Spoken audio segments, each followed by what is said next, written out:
Communitech helps founders start, grow, and succeed. Our members raise 19% more capital, raise more rounds, hold more patents, and have an increased financial velocity. Communitech member companies scale faster than anywhere else in Canada. So if you're not already a Communitech member, let's fix that.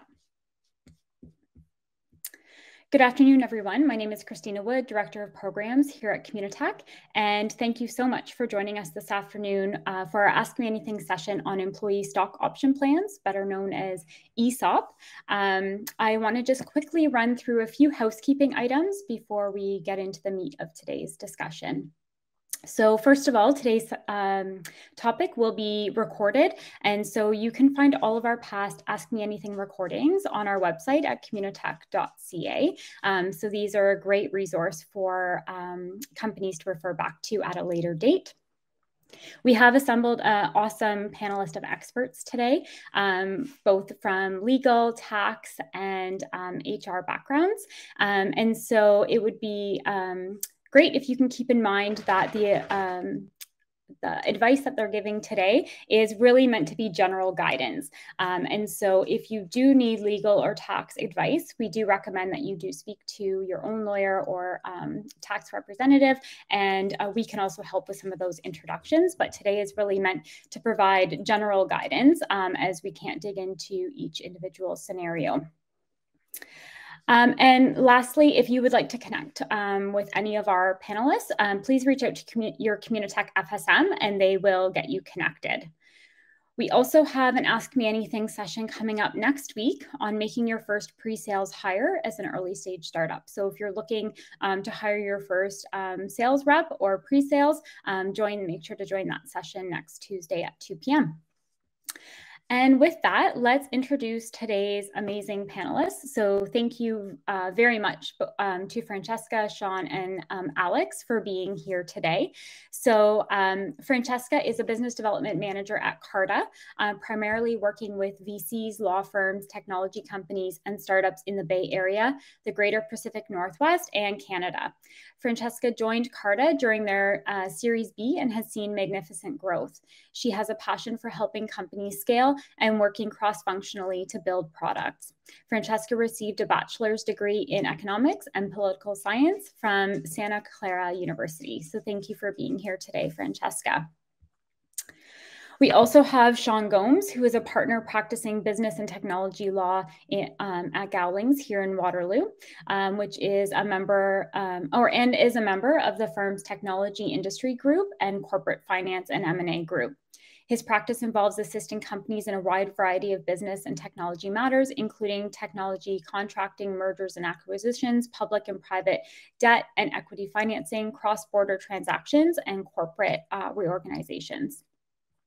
And last but not least, we have Alex Hardy here today, who's a chartered professional accountant and partner with BDO in Waterloo, with over 20 years of experience in the area of accounting and auditing, operational analyst, and financial management. She is a professional advisor to many owner-managers in various industry sectors, including technology, service, distribution, and manufacturing.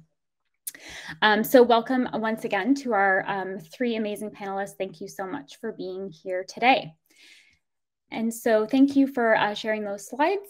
And I think we'll dig right into it. So the first question many folks who are here today may be asking is, what is ESOP, or employee stock option plans? And so Sean, can I throw that to you to get us started today? Yeah, for sure. So I think most people will be aware that corporations are able to issue shares to shareholders to grant equity and an ownership interest in their corporation. And essentially, an option is an agreement by the corporation to issue a share at a future date, subject to terms and conditions. And an ESOP, the employee stock option plan, is essentially the sort of general rules or sort of terms and conditions on which corporations can grant options or will grant options. So it's important to distinguish an ESOP from an option agreement, which contains the specific option grant for an individual and is otherwise subject to the ESOP. So corporations will approve a broad plan, again, that sets out the general and default terms and conditions of their option grants. And then subsequently, once the plan is approved, will grant specific options to employees, consultants, directors, and others who they wish to, again, enter into an agreement to issue shares at some future date and subject to terms and conditions. The ESOP is for private companies is approved by the board of directors and administered by the board of directors. So it's the board of directors of a corporation that ultimately has the responsibility for approving option grants and the terms and conditions of those options. But those duties are subject to, again, the actual terms of the ESOP itself. And occasionally companies might have restrictions in their shareholders agreements that we won't get into in great detail, but may have some bearing on the types of options or the rules around their option grants. So that is an ESOP generally. And just jumping in there, I think it's another important thing to think about is that when you're establishing that ESOP, it really is a set amount of your total authorized shares. So you can think of it as, hey, you have your total authorized shares. You might be granting out shares to investors. You might be granting out shares to founders. And your ESOP is really something specific for those employees, advisors, consultants that Sean mentioned. So really think about that as you're establishing your cap table. And generally speaking, Carta has a lot of data. Generally speaking, we're seeing ESOPs to be about 10 to 15% of your fully diluted share count. So just keep that in mind as you're establishing your ESOP. Thanks for that and getting us started. One other thing I wanted to mention at the top of today's conversation is that the topic we'll be covering, really, we're going to be focusing in on private companies versus companies that have gone public, and also Canadian companies versus cross-border. So just for the context of today's conversation, if you do want to dive deeper into public companies or cross-border, please see us offline. That'd be great.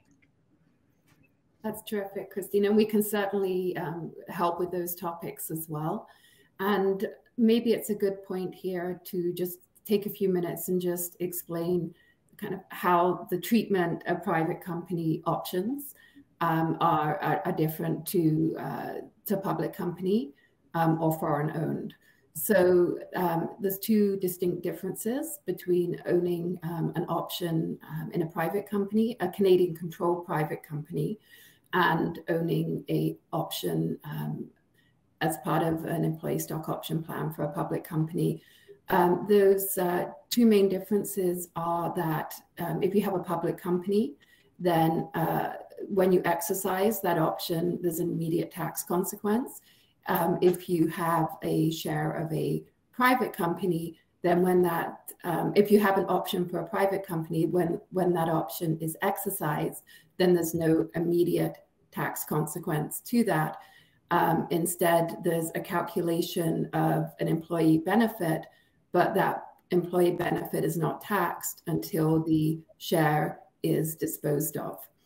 And in addition to that, there is also a deduction available on that employee income inclusion up to 50% if certain criteria are met. So there's some strong tax deferral and overall tax advantages to having stock options in a private company versus a public company. Thanks for that, Alex. Why implement an ESOP? What is the purpose? Francesca, I'm wondering if you can speak to the incentive, motivation, and attraction around creating an ESOP. Yeah, absolutely. So, for a lot of the folks on the line, you are part of a private company. And I would say the one differentiator between, potentially a private company and a public company is sort of that cash at hand.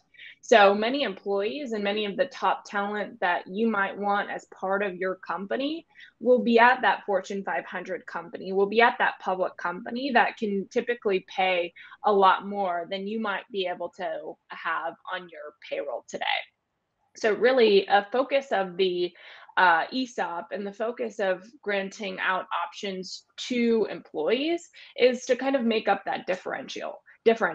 So for example, if you're getting, a top engineer from Fortune 500 or a public company, they might be having this long-term mentality. They are going to want to have part of their ownership within your company rather than getting paid kind of a higher salary, because they understand that, hey, this is going to be a long-term incentive. I have a piece of ownership within this company, and really, I really want to be part of kind of this long-term vision. So generally speaking, that's kind of the mentality that many employees have when getting option grants or when getting equity within your company. And going further than that, kind of when thinking about strategy for compensation, things that you should really consider, especially at the earlier stages, is, how much left in my option plan do I have left to grant out? So as I mentioned in our first question, your option grant will be kind of a set pool. Of course, this can be amended later on down the line, but you really want to think about, okay, this is our set pool of option grants. How much should I be giving out? And things to consider as you're moving through this process is you want to make sure that you're really thinking about a compensation strategy. So for example, if you're bringing on a junior engineer, as an example, you're not going to want to give them, a significant amount of equity because you want to save that amount for a person coming in later down the line. And another thing to think about as you're granting out equity is you're setting this compensation strategy and you're setting a precedent for future employees. So, they might want to say, hey, X person got X amount of equity. Why is there a differential if we're still at that same stage of company? So that's more kind of thinking strategically about compensation. And then the last thing to keep in mind as you're granting out equity to employees is, how do you incentivize people to stay with your company? So one thing to keep in mind with that is you don't want to give away that full piece of the pie when that employee joins. You want to make sure that they're earning that compensation. And one way to do that is by creating a vesting schedule. So a vesting schedule, we'll talk a little bit about that later, but it's essentially, earning those different compensation pieces time, usually on a monthly cadence. Sometimes it's on a milestone-based cadence. We won't get into that quite yet, but really, you want to incentivize folks to stay with the company, and you can do so by attaching this time-based schedule to that equity award. Anything that you wanted to add from the tax perspective? No, I would agree with everything that Francesca said. I think that was a really good summary of things to think about. You touched on whether the option should vest based on performance or based on time. Have seen both. More frequently, it's based on time and service to the organization. If you are looking at doing some kind of arrangement based on milestones of the company, then it's very important for it to be an incentive for the employee that the methodology that you're using is something the employee feels that they can influence in some way.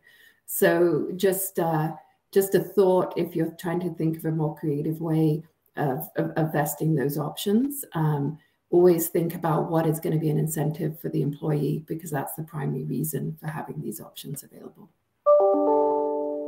Got it. So Sean and Alex, perhaps you can speak to some of the legal and accounting pros and cons of creating an ESOP and some of the associated costs. Sean, can we throw it to you for the legal considerations first? Sure, yeah. As Francesca mentioned, the primary reason or benefit here is to create an incentive arrangement for employees and other service providers that you want to attract. From a legal perspective, certainly looking at it from the corporation's sort of point of view, it can be an effective way, and again, in addition to attracting folks, to sort of manage your cap table. So when you issue shares to investors or to other sort of individuals, whether it's for like services provided or for whatever reason, along with that share issuance comes certain rights that the shareholder receives and obligations that the corporation is responsible for to its shareholders, and primarily thinking of things like voting and provision of financial information, and often those are things that founders are prepared to give up to investors who put cash into the company, but with sort of employees and others who are receiving equity on the basis of kind of sweat. Using options as a mechanism to, again, put people on the cap table in that sort of group can be beneficial because, again, until they actually sort of exercise those options, they're not entitled to attend meetings or vote or receive financial information. So that can often, again, in addition to the primary purpose of the ESOP, be a big advantage. From an option holder or employee's perspective, obviously you don't get those associated rights as a shareholder if you receive options, but again, to the extent there's an exercise price or a cost associated with the exercise of those options, it can be a benefit because, again, you have no kind of capital at risk, and we'll talk a bit later on about the events giving rise to exercise and an exit and what happens in those scenarios. But typically, for anyone who holds options prior to some sort of event, they just hold options, and so there's no kind of risk of that cash being sort of put into the company, and then that the company is unsuccessful. That investment's lost. You're protected against that risk prior to obviously exercising your options. So, I mean, those are really kind of the main pros and cons. And then I suppose just sort of less complicated at the end of the day to grant options. So I talked a little bit at the beginning about, you have an ESOP and you have an option agreement. And once those things are in place, it's relatively easy for companies to manage the option grant process themselves. So the plan is in place, and clients like mine typically once they know how to do that sort of first option grant, they can manage the process themselves, and so it's relatively inexpensive. And again, from a legal perspective, the cost is also sort of relatively inexpensive. It's generally a one-time expense to establish the plan. And plans these days are pretty standard. I'd say there's largely little variation from one plan to another. And so, for example, it's something that we provide kind of on a fixed fee basis, so you know exactly what you're getting, and then again the company can manage from there. So that's on the legals. Thanks for that, Sean. There is a question that came into the Q&A. Does ESOP cover RSU? And I'm not familiar with that term. Yeah, restricted stock units. Pardon me? Yeah, I think restricted stock units, I imagine. Yeah, those are sort of two different concepts. So an RSU would not be covered by an option.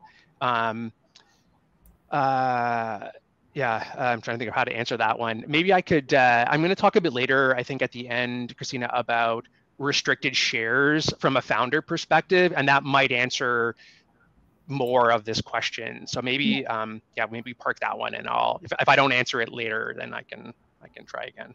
Perfect. Sounds good. Yeah. We'll turn it over to you, Alex, then to speak to some of the tax pros and cons. Absolutely. Thank you, Christina.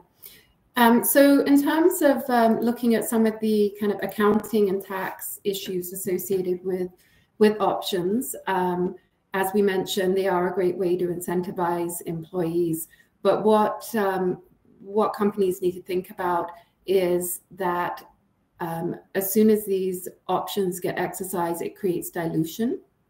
And that dilution may be fine because often it's 10 or 20, 10, 15% of the companies available to issue stock that's being set up for a stock option plan. Where it may become an issue, I'd mentioned that there's a lot of tax advantages for Canadian-controlled private corporations. So it's really important to understand if those options get exercised, is that going to result in a potential loss of CCPC status? So where that could become an issue is you had two founding members, and one is Canadian and one is an international background. And then you issued the stock to a non-Canadian, then you could end up tipping yourself so that you, in fact, are in a position where you're no longer a CCPC. So we always think about that when early stage companies are looking at raising financing. A lot of financing available in the US, we always have to make sure that it's not going to affect the CCPC status, because there's a lot of benefits for a Canadian company to have that status under the Income Tax Act. Other things to consider are the financial reporting impacts. If we're doing a notice to reader for a technology company, then we can, for financial reporting, not report the stock options. But if we're preparing a review engagement or an audit engagement for a technology company that has employee stock option plans, we have to disclose that. And then we have to do a fairly complicated Black-Scholes calculation in order to set up an employee compensation amount on the financial statements, which may be an additional expense. And so companies, when they're preparing their financial statements, don't necessarily understand that there could be an additional expense which could make the results not look as good for options that have been provided to employees. And that's a non-cash item, but it still impacts the income statement as well. And as a result of having that stock option plan, as I mentioned, because of those calculations that have to be done in the additional disclosures, then there can be additional administration associated with that. So I think the plans are a great incentive. And I think a lot of technology companies think they have to have them in place. And I think in a lot of cases, they make tremendous sense from the perspective that often these earlier stage companies can't pay the same as some of the big technology companies. And it's a great way to incentivize and encourage people to work in more early stage or medium-sized companies. But it's also important to recognize that there are extra costs associated with having with the administration of such a plan, and certain other considerations that need to be thought about in order to make sure they're achieving their objectives and they're not creating additional administration and issues from a tax perspective for the company. Thanks for that, Alex. And just to note to the audience, Communitech is looking to put on a session later on in the spring for employees, so that potential employees of your organizations would understand the importance and the value of ESOP. So stay tuned for more information on that. There is a question that's come in from the audience, Sean, around the cost to engage legal to prepare an ESOP. Can you just provide a rough estimate as to what somebody might be looking at? Yeah, definitely. Sorry, I should have maybe mentioned that when I was speaking about cost specifically. But I know, so for myself, like I charge $750 for like a fixed fee a charge to develop an ESOP for like a startup. So I would say, like generally speaking, hopefully, it should be under $1,000 if you don't come to Gowlings, because again, as I mentioned, they're really quite standard. So as long as you're not looking for something kind of off market, which is hardly ever the case in ESOPs, it's a fairly sort of typical or standard item. Thanks for sharing that. And maybe I can just add in as well, there is one other consideration in terms of kind of what the cost would be, is I'd mentioned how there's not an immediate tax implication when the option is exercised. However, there are two distinct portions that are taxed when that share is eventually sold. And one portion of that is the employment income amount that I mentioned. There may be a deduction for if you're a CCPC, and then the capital gain. But there is a need to understand what the valuation is at the date of those options being exercised, so that we can do the appropriate tax treatment on that. And so that can be a little more challenging when you have a privately held company. If there's been a recent round of financing, then that might be a way of valuing what that value is at that date, and that needs to be tracked. Difficult if there hasn't been a round of funding and it's potentially an earlier stage company. And I know that Francesca later on in the presentation is going to talk about valuations and how Carta can help deal with those issues. Great. So on to the next question for you, Francesca. What is a vesting schedule, and what type of vesting periods make sense? Yep, happy to answer that one. Thanks, Christina. So just for context, I think vesting can be a really complex thing, but the way that I like to think about it is, as you're associating a vesting schedule with an option or with other types of equities, really you want to think about how many shares are sort of accruing, or how many options are accruing over a set period of time. So what is the employee earning in order to get to that 100% amount? So think about it that way. And as I mentioned before, really vesting schedules are intended to incentivize an employee to not just quit after day one and get that equity within a company. It's really to incentivize folks to stay for a long period of time and really put in effort and time into the company and have that bigger picture mentality. So a couple of common vesting schedules that I see pretty often come up, whether they be clients of Carta's or with founders that I'm speaking with, is really to kind of have, a vesting schedule that's time-based, including usually a 1-year cliff.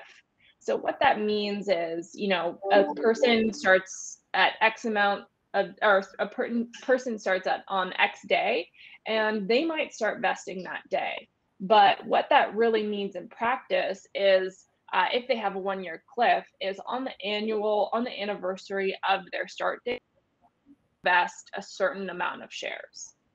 So a really common schedule that I see come up a lot is a 1/48th schedule with a 1-year cliff, and 25% of those shares vest at 1 year. So what that means in practice is, on that 1-year anniversary, 25% of that total amount of shares will vest. That means that oftentimes folks can exercise on that date, and then going forward, 1/48th of those shares, of those remaining shares, will vest over 48 months. So it sounds really complicated. I recommend looking up just sample schedules, just so you can see kind of what that looks like from a calendar perspective. But again, really it's to incentivize employees to stay for a long period of time. Another common schedule that I see often is what I would consider a 4-year vesting schedule, which is typically a 1/36 monthly with a 25% cliff. So 2 common schedules. 1/48th would technically be 5 years, and then a 1/36 would technically be for a 4-year vesting schedule. And we generally see the same thing all the time, Francesca. I don't normally see a lot of fluctuation from that, because, as you mentioned, you want it long enough that it's an incentive for an employee to stay. But if you have a 10 or 15-year vesting schedule, then they're just going to say, that's too long, I want to make a change. A 4-year, 5-year, they're inclined generally probably to stay around to see that vesting schedule to the end, providing that they understand the benefits. And I still think there's some challenges, and hopefully after today, people will have a better understanding to be able to better explain the benefits to their employees. But I think a 4 or 5 is a reasonable amount of time But once you go beyond that, it's not, I don't believe it's creating the incentive for retention that its objective is to do. And I'll just add one thing there too, because I think you bring another good point up, Alex. Sometimes as your company grows, I've been at Carta as an example for 4.5 years, so I'm heading close to that vesting cliff. But at the same time, you know, just because you're giving an employee one option grant doesn't mean that you can grant them, or it doesn't restrict you, I should say, from granting things like tenure grants, or if you have an employee that wants to stay at your company, you can always grant them more options. So just be mindful that it's not a one and done type relationship with your employees. And that's very common that happens as well. That as they've been there longer, they'll get more options issued, maybe at a different price at that point, depending on how the company is doing. Maybe I think, Alex, you maybe touched on it a little bit earlier. The only other variation I see, much less sort of frequent, like the time period that Francesca described is, again, from my perspective, pretty standard. Just with some of my clients, like occasionally they'll hire someone for a specific role or task. Like I see it maybe on the sales side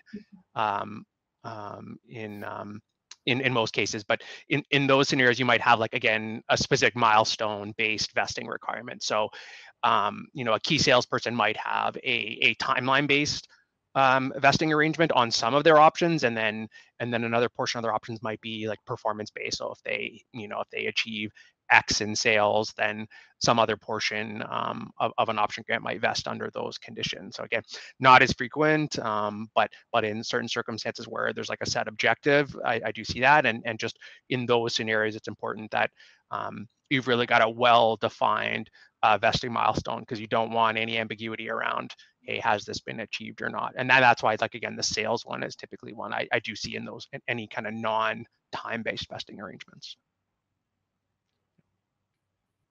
For those insights, Jason from the audience has asked if there are disadvantages of having a much accelerated vesting schedule. So, for example, within the first year of employment. I would say if there are folks that you expect to be around a little bit less. So, for example, if you're bringing on a consultant, and let's say that consultant, you only see them staying a year or less than a year, I would say that that's one advantage I would see. But really, it will kind of be how long you want folks to stay around is typically the framework that I see.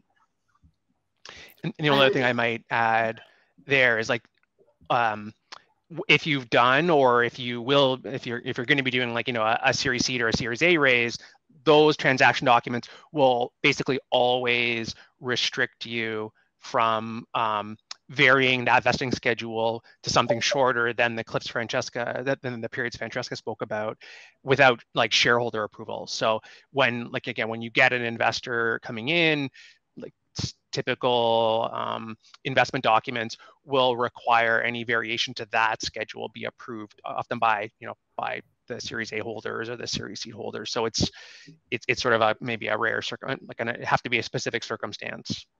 Yeah, maybe I can give one example where maybe it would be applicable, but I don't really see this in practice very often, is that the company is at a trajectory with a significant opportunity for growth in a very short period of time.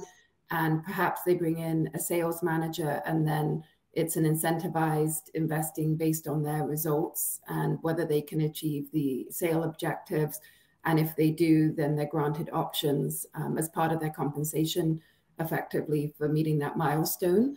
I don't see it happen very often, because generally, in order for somebody to make a difference in a company, they're going to need to do probably 2 or 3 years, even if then they move on to the next company and they're a turnaround kind of a person. Generally, a year is not going to be long enough. And please jump in, Francesca or Sean, if you have anything else to add. But that's the only real scenario that I would see it being a shorter period of time. Yeah. Okay, sounds good. We'll move on to the next question. Sean, I'll throw this one over to you. How do companies set exercise price? Yeah, so this one obviously depends a little bit on like what stage the company is at. So maybe I'll start with really early stage company, product still in development, hasn't done any sort of fundraising.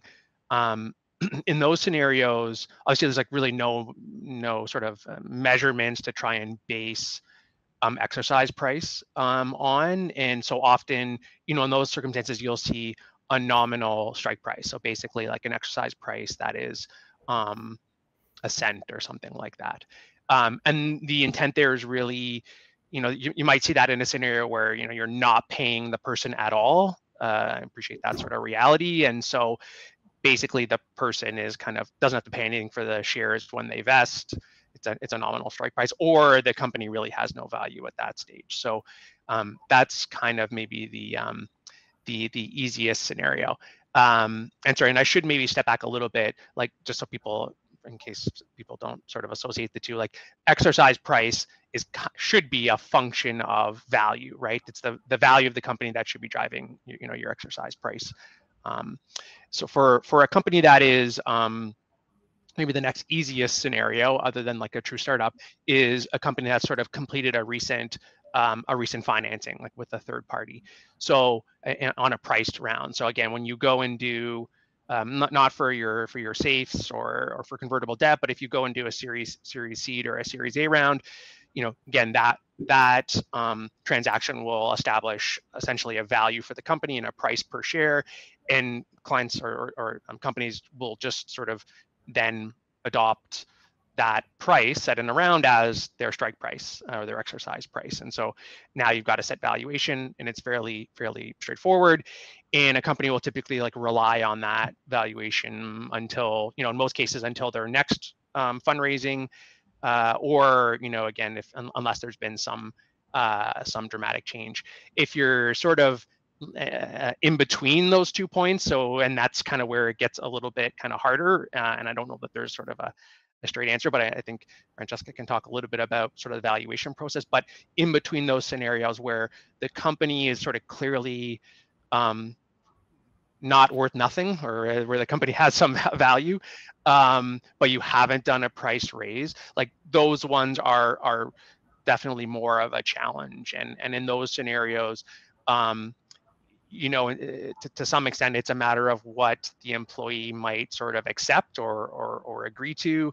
It could be a function of, where is the company's revenue, speaking to your accountants, what's a realistic value. And at the end of the day, the board is, charged with determining what the fair market value is for the purpose of establishing exercise price. And sometimes it's, I don't want to say a guess, but a guesstimate. So that's kind of, again, kind of the typical approach on setting price. Yep, and I would say what we're seeing at the later stage for a lot of Canadian companies is a lot of these companies are opting to get a 409A valuation. And for folks on the line, 409A is very US-centric term. It's an IRS mandate in the US that companies have to get these typically around, once they've raised around $1 million. And when they're kind of in this, I would say, growth phase of their company. So this is a US regulation that companies will have to do.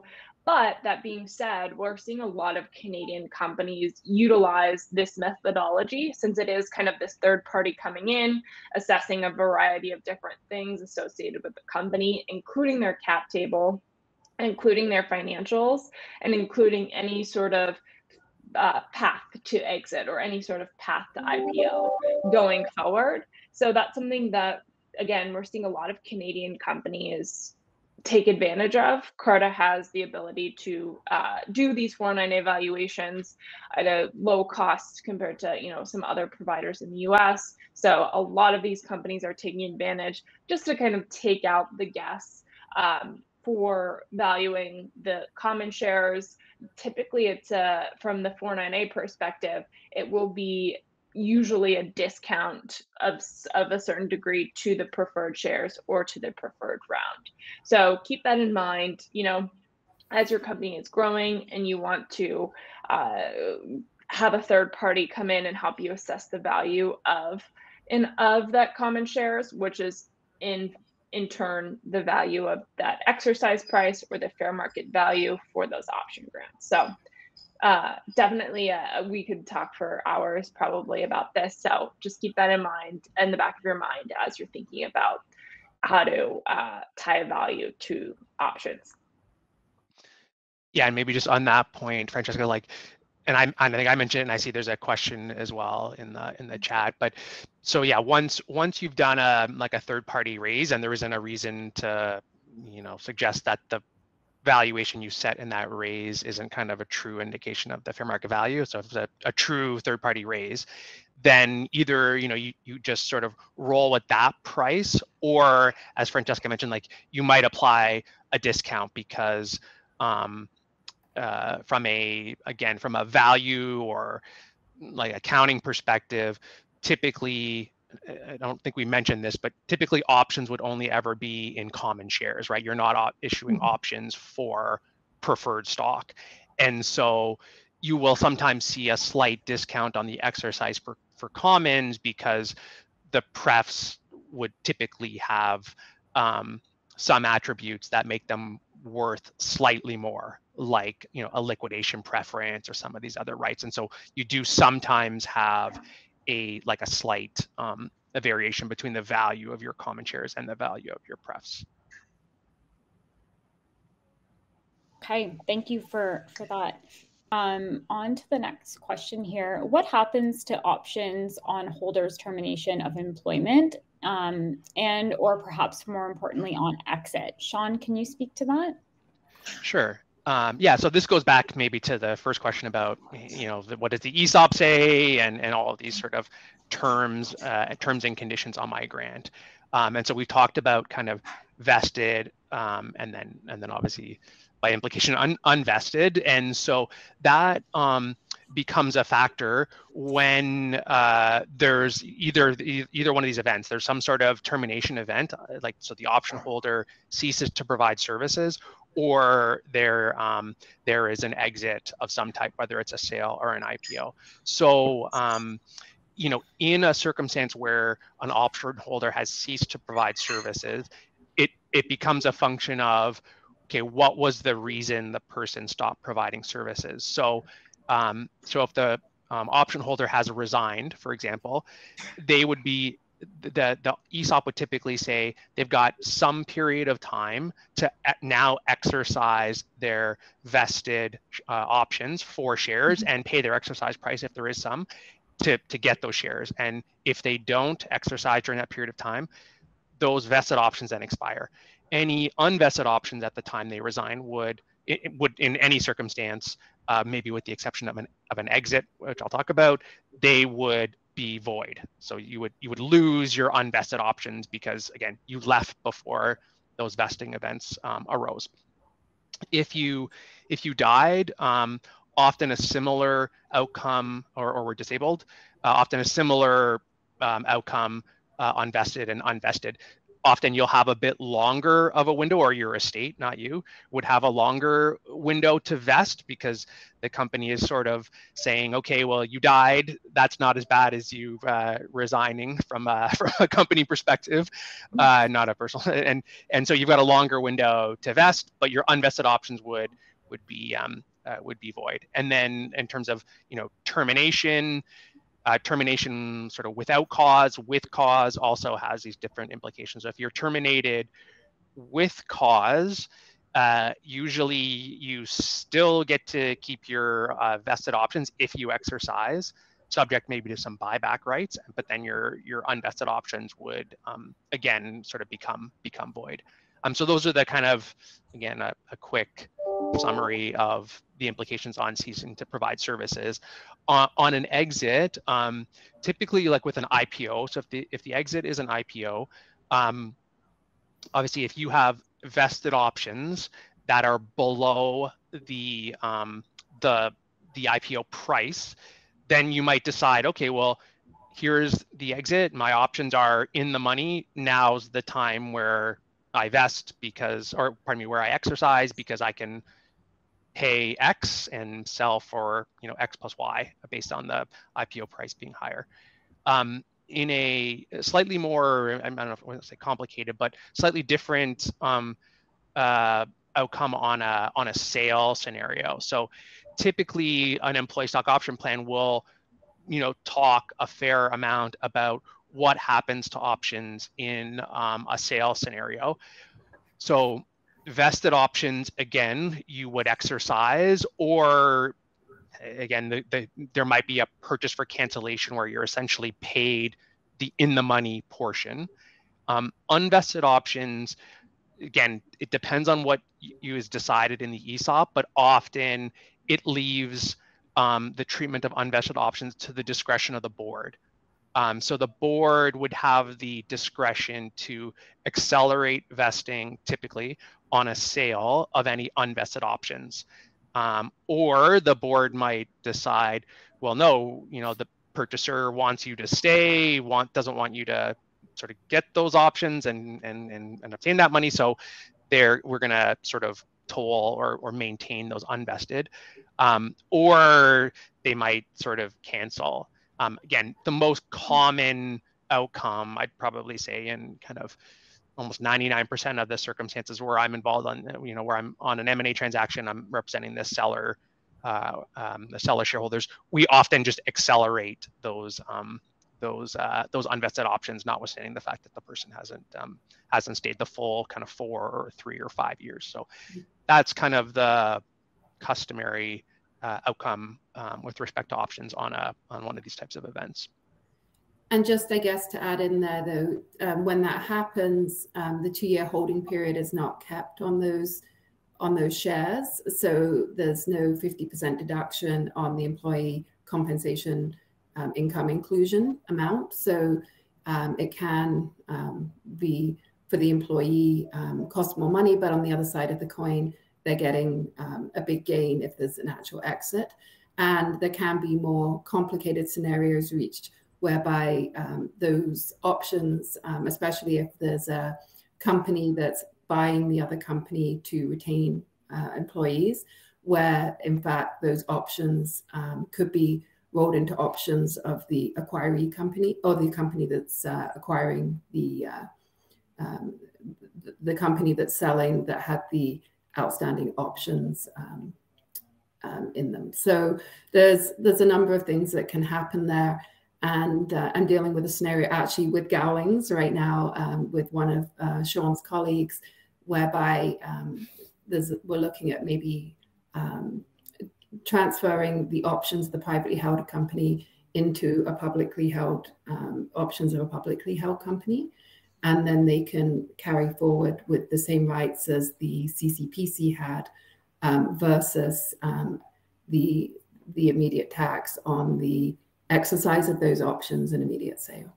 So there are a number of different scenarios, and that was just to kind of give you some things to think about on an exit, but certainly worth talking with your lawyer or your accountant if you're in that scenario, to figure out what the best option is. Great, thank you for those insights. I know we're quickly approaching the hour. We have a couple of more questions, and then we'll get to the audience questions. Hopefully we can touch on some of them before we wrap. So Francesca, over to you to quickly speak to what are the considerations for Canadian employees that participate in US corporate ESOP plans? Yeah, definitely. So we see a lot of this at Carta. Carta ourselves has an office in Waterloo. So super exciting that we were able to bring that team in. But essentially what we see a lot of is that usually for US companies, let's say that they don't have a Canadian holding company, those employees that are outside of the US, whether it be Canada, whether it be elsewhere, are typically granted non-qualified stock options. So the primary difference between an employee in the US versus an employee outside of the US in this instance is that employee outside of the US typically has to pay taxes immediately upon exercise. And what that will mean for company, again, if you're not a US company, you don't have to worry about this, but typically what that will mean for the company is they have to work with, their local tax provider, work with potentially somebody from Alex's team over at BDO to kind of determine, what should this person be paying in tax, because it will likely need to be taxed upon exercise. So that's one way to think about this. And then in our discussion earlier, Alex mentioned that, we also are seeing a lot of companies that have Canadian holding companies where they're having these employees that are part of that holding company to kind of ensure that those employees, don't have to go through this potentially complex taxing event. But Alex, I'll turn it over to you for any thoughts that you might have on that as well. Sure, that's great, because the problem is if an employee has to pay tax on the exercise, they're not actually getting any cash at that point because they haven't disposed of the share. And so they may not be able to do that. So another scenario, and again, this is very high level, this is not providing tax advice, you'd need to look at your individual situation, but potentially issuing stock options to a Canadian company with the ability to do a share transfer when there's an eventual exit. And so there are methodologies for deferring that immediate tax on the exercise of stock options, but still give foreign employees the opportunity to benefit from the CCPC status in the CCPC status of a Canadian company, but still get the benefit on eventual exit in the US company. And in addition to that, again, if anyone wants to talk to me about it, we see a lot of people moving to the US in the technology space. There are specific rules around stock options for non-residents that have exited Canada. You are still able to get a deferral on those stock options. So we said we weren't going to really get into cross-border, but there's lots of interesting tax planning opportunities around that that can be done to deal with some of the more punitive cross-border tax treatments of stock options. Great. So in the last minute that we have here, I know there was some questions in the Q&A around the RSUs, and Sean, we said we would get back to that topic when we talked about what options are available for the founding team. So I don't know if in about a minute you can briefly touch on that, and perhaps we can send some resources out in a follow-up email. Yeah, really. So RSUs are essentially shares that effectively, have similar type of vesting arrangements to options. Often they're used more often, at least in my practice, with founders. So if you want to obtain or grant all of the benefits associated with being a shareholder, and there are some tax advantages as well, we would grant restricted shares, or also called reverse vesting shares. And those would be governed by a separate arrangement, often in the shareholders agreement or a restricted stock agreement.